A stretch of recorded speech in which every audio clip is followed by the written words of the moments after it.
दोस्तों, स्वागत है आप सभी का अपने यूट्यूब चैनल उत्तर टेक्निकल में। तो आज की वीडियो में हम बात करने वाले हैं भौतिक विज्ञान की। जैसे कि आप देख पा रहे हैं, ये हमारे पास आज नया टॉपिक है भौतिक विज्ञान।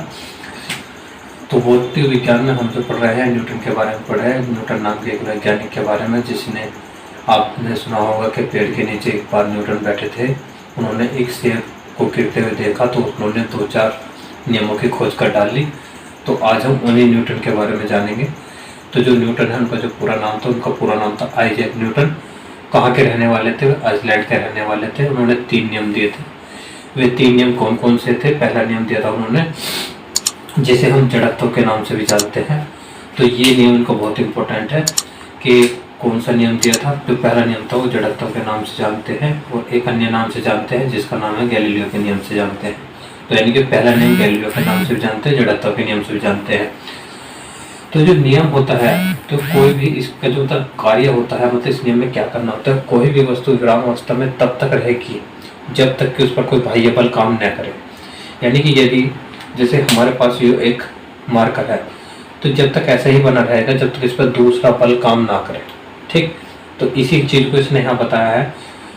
कोई भी वस्तु विराम अवस्था में तब तक रहेगी तब तक उस पर बाह्य बल, कोई भी बाह्य बल काम ना करे, तो वो अपनी विराम अवस्था में बनी रहेगी, यानी कि उसी स्थिति में बनी रहेगी।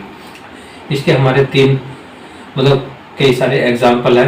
तो नंबर 1 देखते हैं, कंबल को पीटने पर धूल के कण बाहर निकलते हैं। यदि कंबल इसी तरीके से पड़ रहा है तो क्या उसमें धूल के कण निकलेंगे? कभी नहीं। पेड़ की डाली या टहनी बोल सकते हैं, हिलाने पर फल का गिरना। आपने टहनी को नीचे करा, वो ऊपर जाती है तो एक फल जरूर गिरेगा, यानी कि एक मोमेंटम काम होता है।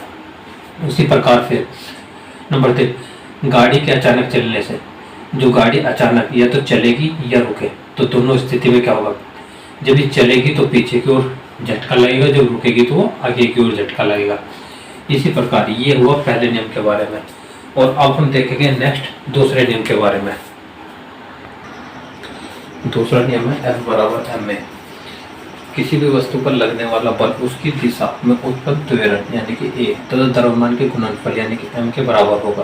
तो F = m × a के बराबर होगा।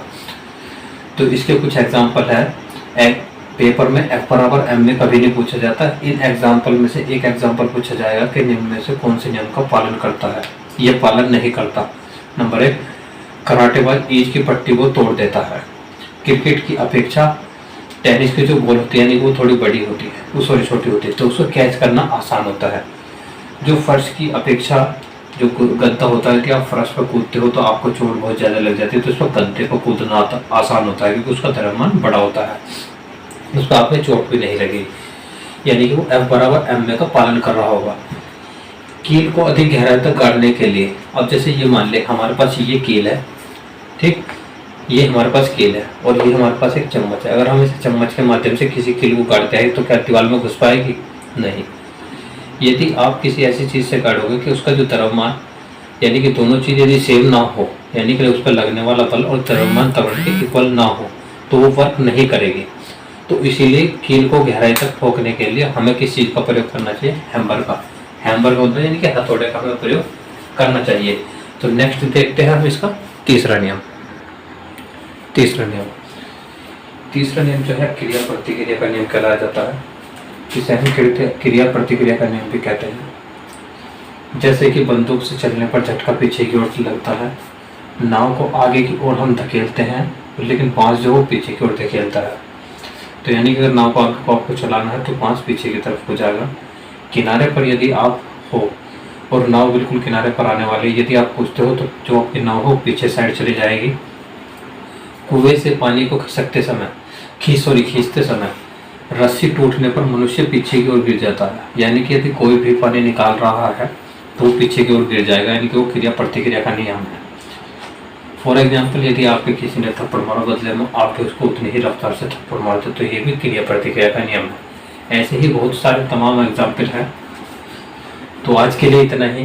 ये जो आज की वीडियो है ये इम्पोर्टेंट उन बच्चों के लिए है जो ITI या एनी या किसी भी ऐसे एग्जाम की प्रिपरेशन कर रहे हैं जिसमें जनरल साइंस पूछा जाता है, तो वहाँ के लिए बहुत ज़्यादा इम्पोर्टेंट है। थैंक यू फॉर वॉचिंग, और लाइक शेयर सब्सक्राइब कर दीजिए, ये तो आपका फ़र्ज़ है, आपको कर देना चाहिए। तो आज के लिए इतना ही। कल फिर मिलेंगे नेक्स्ट वीडियो के साथ। धन्यवाद दोस्तों।